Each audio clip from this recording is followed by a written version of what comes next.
why don't you give us a quick introduction about yourselves? It's difficult, but please try. I'm Mike, that's MC, so just to be clear, we are from the land down under, but my accent wouldn't suggest that I am. I'm Canadian, so I apologize in advance if anyone had any expectations of that. So we both work at City Beach, which is an Omnichannel, so online and in-store. We've got 70 locations, youth fashion retail. So a lot of clothes, a lot of kids, a lot of excitement. Kind of still a bit of an Australian success story. So 2 owners, still owners since 1985, still going strong. We rock up to the office, still buy things, you know, chime into marketing. Yep. Awesome. That's us. So what's the challenge in the retail world? Is it different to what Scott was explaining? Is it different, or is it totally different, or?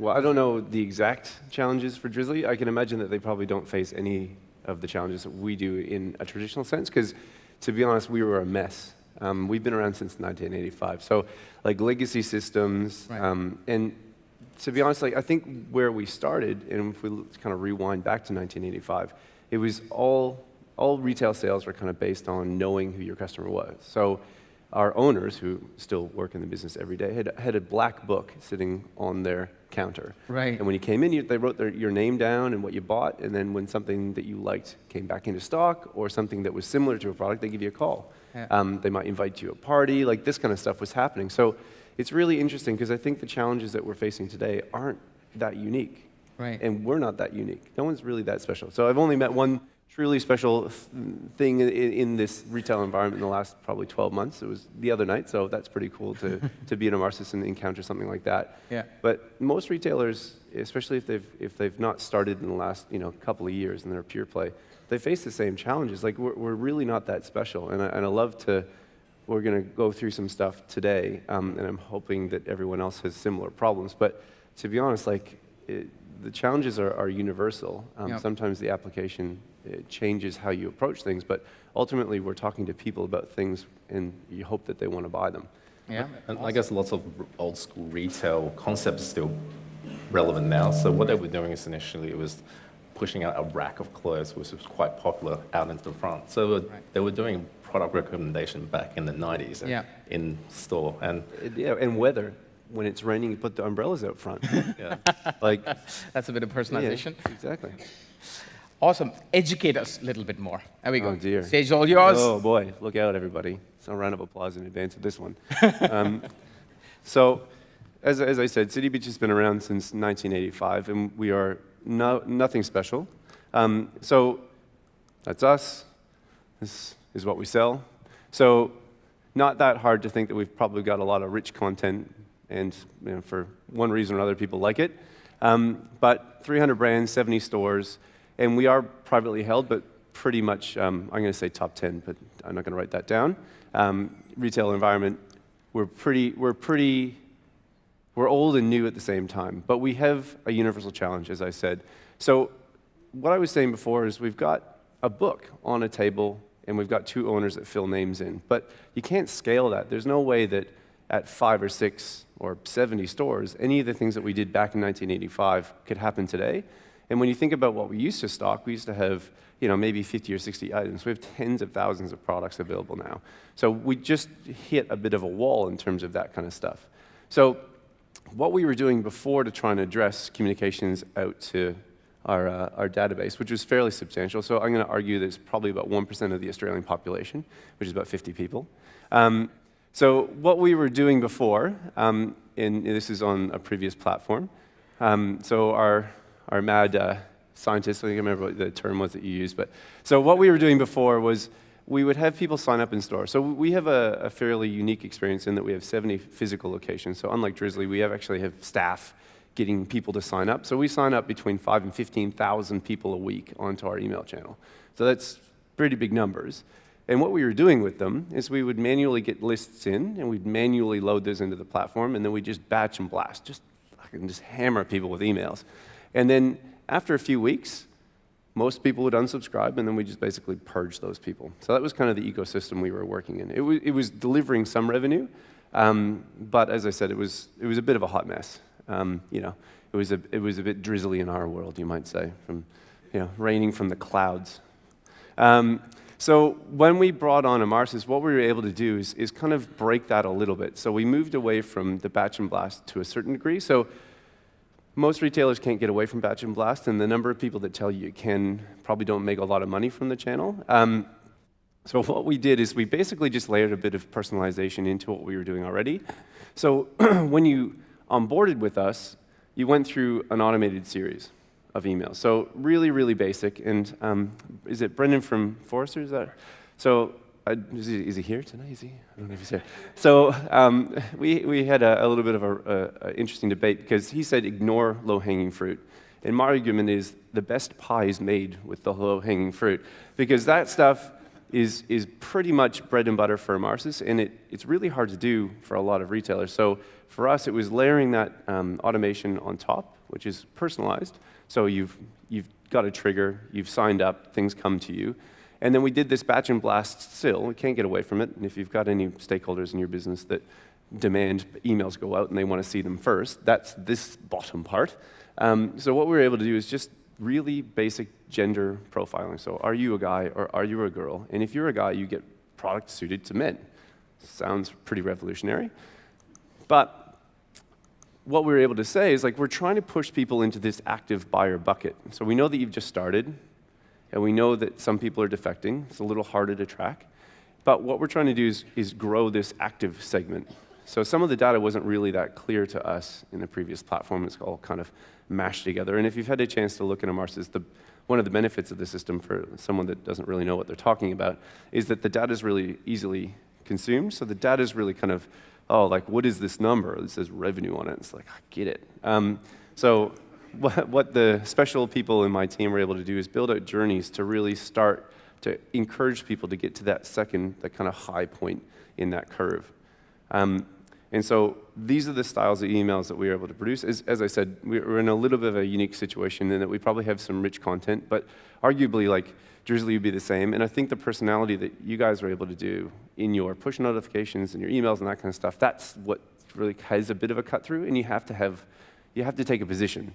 And sometimes it's a bit dangerous. For us, we're very vanilla. We really play it pretty safe. But having a bit of fun and knowing who your consumer is actually personalization as well. Like, we sell youth product to youth, and therefore we should be youthful. Sounds pretty revolutionary. Feel pretty special. Write that down, everybody. But this is the low-hanging fruit. This is welcome series, abandoned cart, first-time buyer, people that are starting to fall off. We try and get them with win-back campaigns and a birthday. If you've got the data and it's there, you may as well use it. It seems crazy not to take advantage of that. So maybe next year's Forrester report will include that one. Take a little bit of credit. But going to the numbers for us. So the stakeholders within the business demand 3 emails a week, right? Absolutely has to happen. Wow, okay. So they don't talk anything about the personalization and the automated layer, right? That just happens. That's something that the team is doing off to the side. So what we have actually demonstrated here is that less than 2% of our emails were actually personalized. So, well, personalized to the point where they're genderized, but they're all automated. So less than 2% of the emails we send in terms of volume were that top layer, but they account for nearly 30% of the revenue from that channel. So we don't actually do anything with that, right? Like, that's just happening in the background. So that's the low-hanging fruit that's rotting on the ground for people that listen to that Forrester report, right? That's the stuff that I'm happy to pick up on your behalf. Because when you think about it, we've done that. And obviously, we go through that a few times, and we want to make sure that it's fresh and the content in it is really exciting. Well, exciting as that can be. But that's money for nothing. And what you were saying before, how do you justify the cost of these platforms, right? That was an interesting question. You're not going to ask me now, so I'm trying to get all the questions out of the way now. For me, you're doing this anyways. It doesn't matter, right? If you're on Salesforce or MailChimp or ExactTarget or Vision 6 or whatever, they're all kind of about the same price, right? So you don't actually have to justify the cost of the platform. You're spending that money anyways. You may as well spend your money better. Yep. No one in here is probably like, do I really need to have an email platform? Do I really need a CRM? Is automation the future? I don't think those questions are being asked. And if they are, boy, oh boy, we got some other problems going on there. So we'll skip to the next one because I'm conscious that there's very little time. But for us, what we were able to demonstrate to the people that cared to listen was that we had a 94% increase in open rates. right? So that's a number, Right. right? That's something that people usually stand up and look at. And then click-through rate increase as well. So if you think about the personalization layer and the things that you can do with it, and then you add in some automation, and you can get performance like that, it's kind of like, man, I can retire early. It's pretty exciting, right? I'm pretty stoked. Go to the beach. So for me, kind of wrapping up, the things that happen in your system anyways are the ones you take advantage of. And if you've got the data, you leverage it. And if you don't, you try and find it. But really, the future is kind of going back to where we were before. Adding that layer of personalization, having a communication, a one-on-one communication with your customer, but appreciating that all that kind of stuff can come together in a platform and it's easy to use. So it's like, boy, oh boy, spend the money. Sign up today. Thank you. Thank you so much. Well, that was the vision behind it. That was great. Exactly. But again, there's a technical mastermind here, MC, all yours. Definitely couldn't take all that credit. I've got a pretty amazing team. Yeah. So I'm switching to the microphone because this thing's broken, so I'm going very meta here, mic on the mic.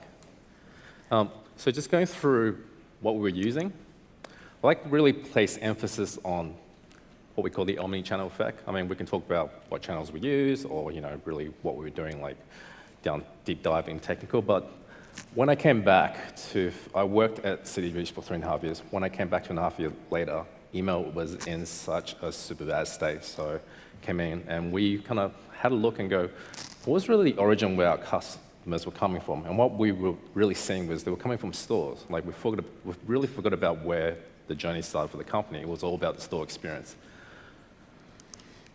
So for us, the website definitely took charge in like promotions and optimizations and what worked, but we're forgetting the stores and the omni-channel kind of vision. So if you stitch in all the kind of marketing channel we participated in, the web, so you have your web channel, you have your recommendations across gender, categories, down to brands, and you have your email, and you have your CRM and ads, and you might extend out to Google remarketing list ads.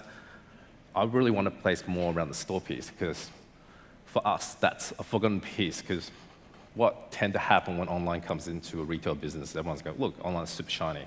We're just going to focus on online. And then the store staff or the store operations tends to look at online as like, look, well, it's separate bucket now, online and offline. They're two separate entities. But in the actual fact, they really should be combined because, let's face it, customers do shop both places.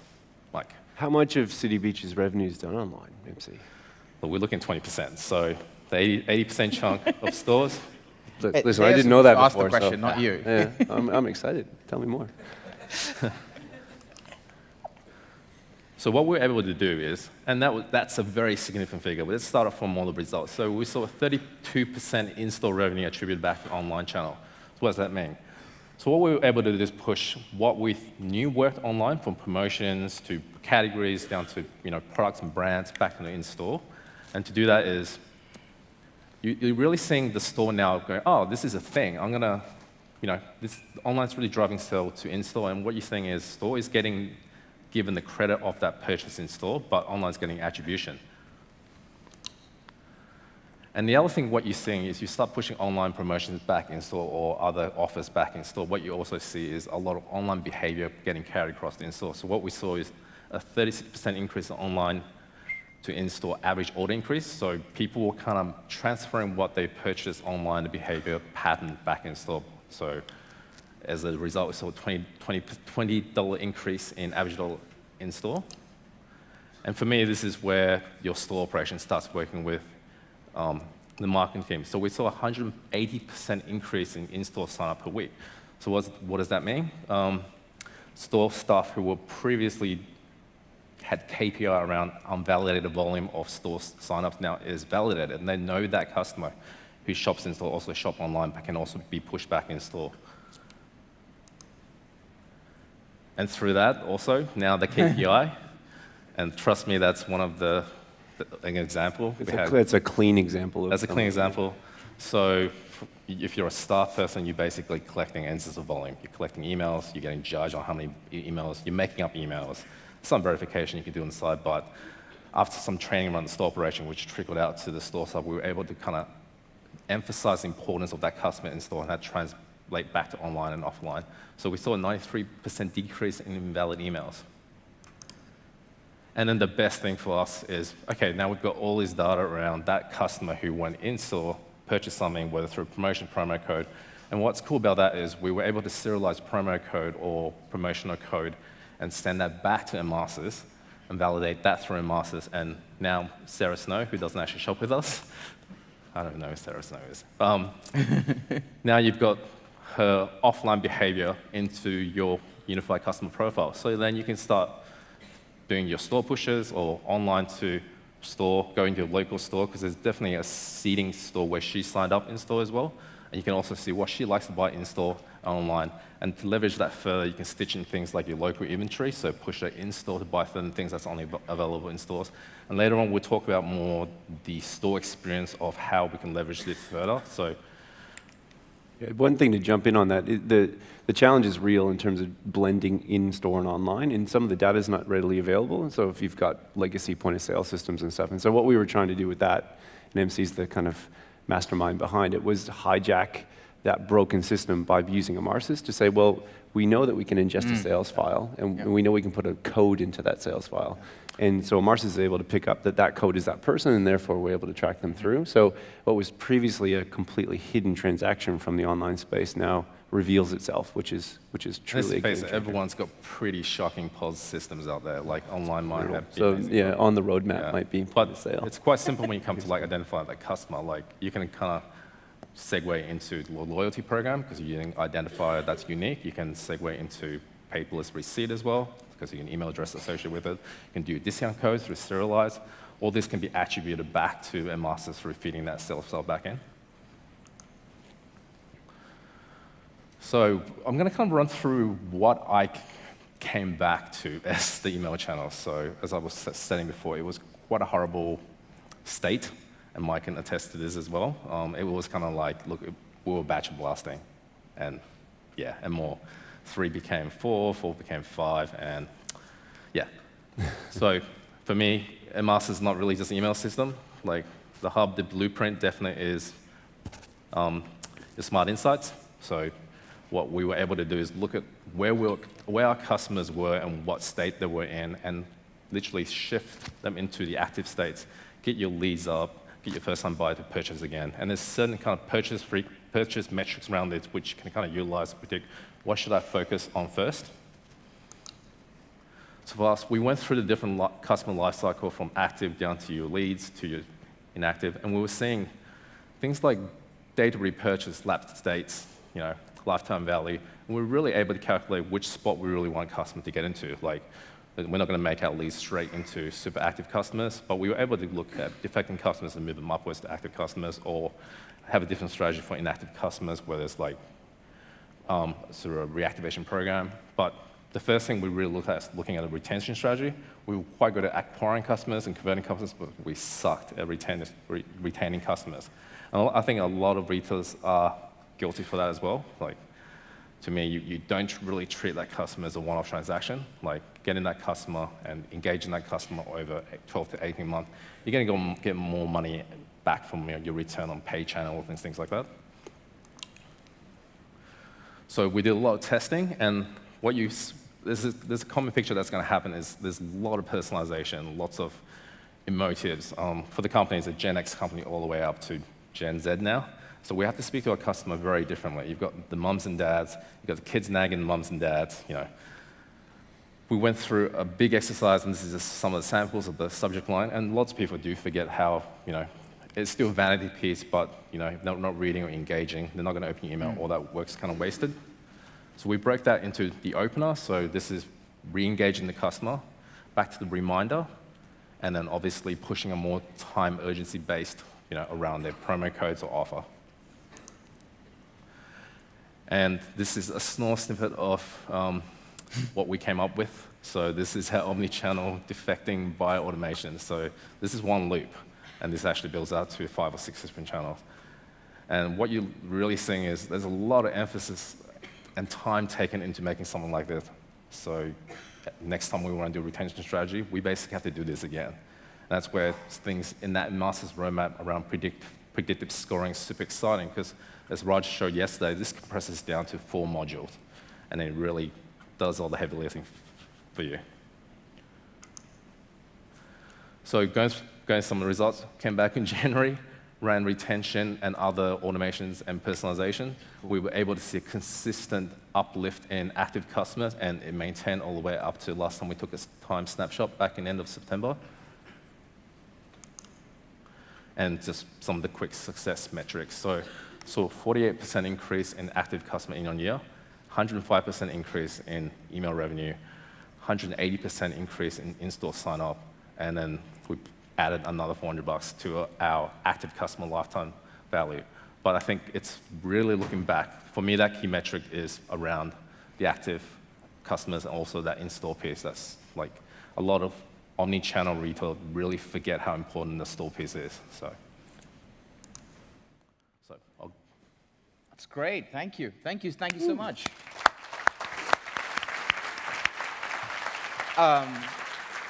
So $400 an increase of CLTV? Yeah, well, I think that's the key metric for us because everything else wraps up into that. Because if they're not engaged with you, and they're not opening your emails and they're not, transacting with you, then the LVR goes down. So I think it's kind of a nice number, and obviously the bigger the number, the better.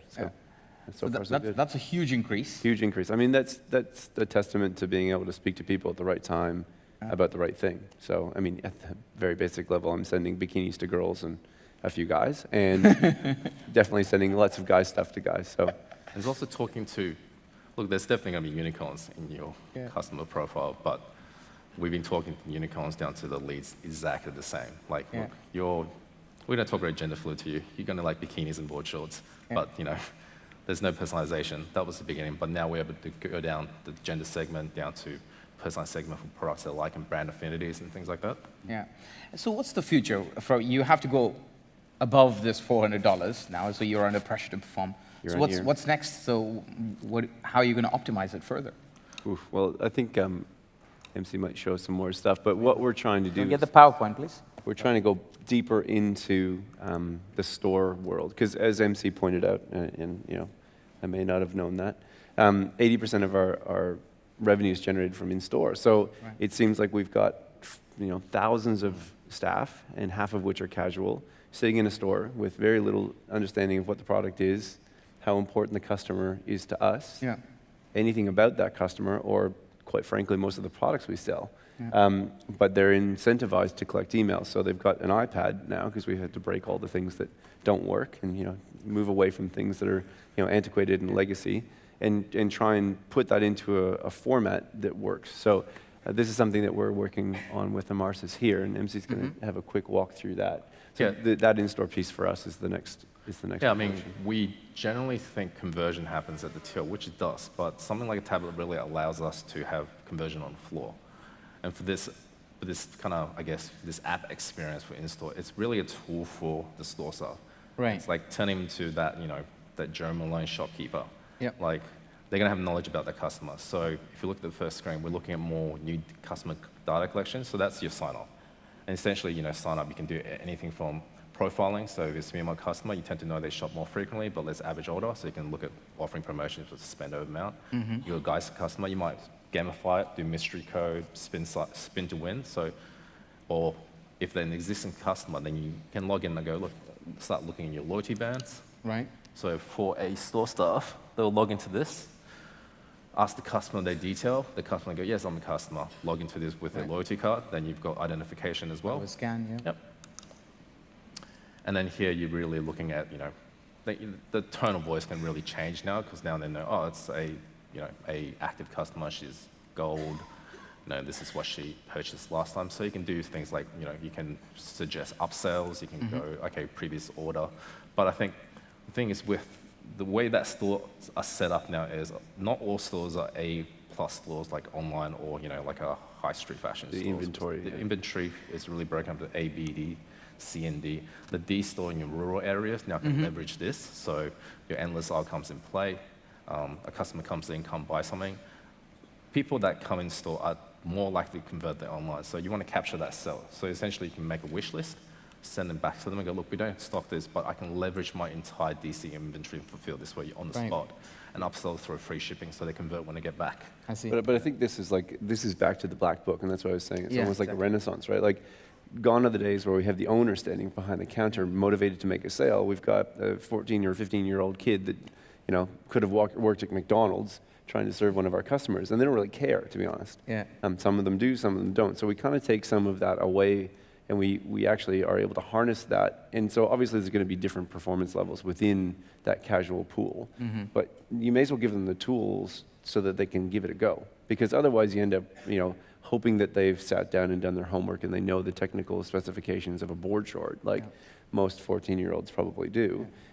So for us, it's like you surface the information, you let them take on board what that customer could do, and then you try and surface as much information about the product and their propensity to buy it as possible so we can convert. Because as MC said, like our online channel doesn't convert anywhere near as in store because you've physically gone there. You've got a reason to shop.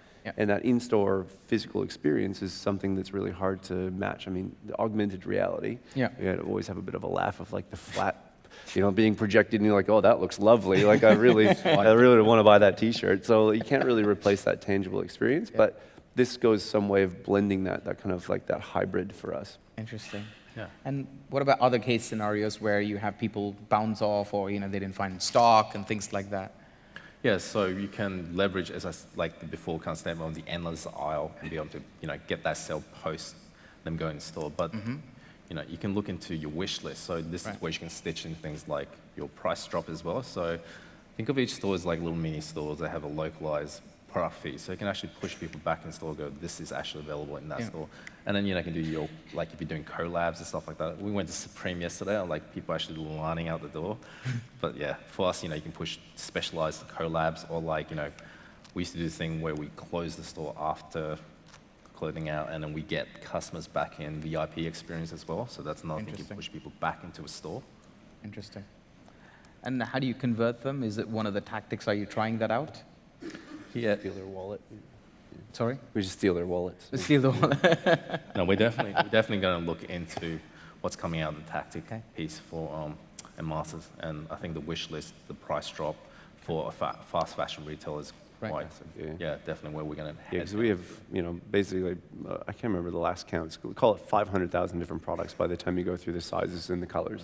And so for anyone to manually jump into an email and say, like, Susan was looking at the dress and now it's $3 cheaper, it's like, you got to be kidding me, right? So being able to leverage that, and I think it goes back to that 2% of our effort goes into 30% of our results. Like, I would hope that that starts to grow so that the team can focus on doing more interesting things and pushing the boundaries as opposed to doing the housekeeping behind the scenes. Right. And that's where some of the stuff, I said before, it's like I'm the kid in the elevator pressing all the buttons. So I'm probably not the best person to let loose with this kind of stuff, so I'll turn it all on. But the stuff that you were saying the other day where it's going to start to tell us which one of these programs will be the best to run, what priority we should make them, all that kind of stuff is super exciting for us. And also, I guess, from that, I'm sure everyone's going to go there and tick everything button and drag that bar to aggressive, set 100% revenue, but also, this frees up us time to look at the data around our customer and feed it back in. I think a lot of these tactics, and especially around the predict scoring, is we're not doing all that coming up with different journeys and how many days to wait. We're actually focusing on artwork, things that kind of humans are good at. AI can do the things that AI's, it kind of does I hate using the word like the heavy lifting for us as well. So you focus more on creative branding and things like that. Yeah, because we're not snowflakes as much as we all want to believe that we are. So like let the computer do some of the decision making, because the aggregated data actually tells you a better story than like, oh, I think I should do this today. It's like, no. It's like, you have to leave it to the computer. Amazing. What a story. What a story. What a vision. 400 plus CLTV. I can't ask for more, but you guys have been absolutely amazing. Thank you so much. Ladies and gentlemen, Mike and Mike. Thank you so much. Thank you. Cheers.